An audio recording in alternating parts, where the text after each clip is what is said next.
Inatasan ni Pangulong Ferdinand R. Marcos Jr. ang Department of Budget and Management at si DPWH Secretary Vince Dizon na magsagawa ng malalimang pagbusisi sa panukalang 2026 budget ng DPWH.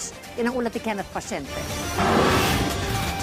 Para masilip ang posibleng duplication o pagkakaulit ng mga flood control projects, iniutos ni Pangulong Ferdinand R. Marcos Jr. sa Department of Budget and Management at kay Department of Public Works and Highway Secretary Vince Dizon ang malawakang pagsusuri sa panukalang budget ng DPWH sa ilalim ng 2026 National Expenditure Program o NEP. Binigyang diin ng Pangulo na dapat humantong ang pagsusuri sa mga kinakailangang pagbabago upang matiyak ang transparency, accountability at wastong paggamit ng pondo ng bayan. Ayon sa kanya, kailangang matiyak na ang mga pondong inilaan ay mapupunta sa mga proyektong pang-infrastruktura na tunay na pakikinabangan ng mga Pilipino. Nasabi po natin noong nakaraang press briefing na ito ay nabanggit ni Representative Marcy at Representative Puno. So doon lamang po kumuha pansamantala ng impormasyon ng Pangulo at ang DBM. At ito po ay pag-aaralan mabuti, kaya po ang DBM pati po ang DPWH ay bubusisiin po ito talaga. Dagdag pa ni Castro, dahil hindi na maaaring ibalik sa DBM ang NEP, maaaring magkaroon lamang ng pagtatama sa budget ng DPWH.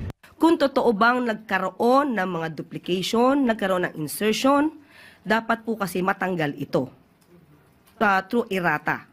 Kung halimbawa anyang makitang may mga proyektong tapos na pero nakalagay pa rin sa NEP, ay dapat anya itong matanggal. Kaya posible anyang mabawasan ang panukalang budget ng DPWH sa susunod na taon, depende sa makikitang resulta ng gagawing pagre-review. Kaya nga po may mga pagre-review, kaya po rin nagkakaroon ng budget hearing para maitama kung ano yung maitama dapat.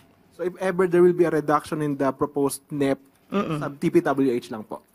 Depende po, kasi kung meron pa pong iba. So, i-reviewin po nila. Pero sa ngayon po, dahil yun po yung nakikita ng mga senador natin at ng mga kongresista, DPWH. Okay, ang salamat. tutok. Tiwala naman ang palasyo na mabilis itong maisasagawa at matatapos para maiwasan ang anumang delay sa budget deliberation. Sa bilis po ng pagtatrabaho ni Sec Vince at saka ni Sec Mina Pangandaman, mabilisan po ito. At yun ang po ang pinag-utos talaga ng Pangulo. So hindi pwedeng pangmatagalan yung gagawin na pagre-review. Mabilisan po ito. Ang ilang kongresista, suportado ang direktiba ng Presidente sa ngalan ng maayos na budget. Well, siguro bago na-submit dapat yung budget dito, na double check, triple check din po siguro nila. Pero that's good that they'll do a sweep para makita po natin kung may irregularities nga or may na-miss out tayo dun sa budget ng DPWH.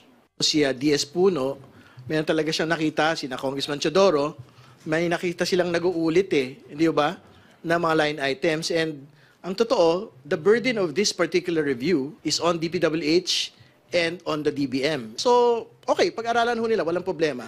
Yun din naman ho yung gusto talaga nating makita. Kenneth Pasyente para sa Pambansang TV sa Bagong Pilipinas.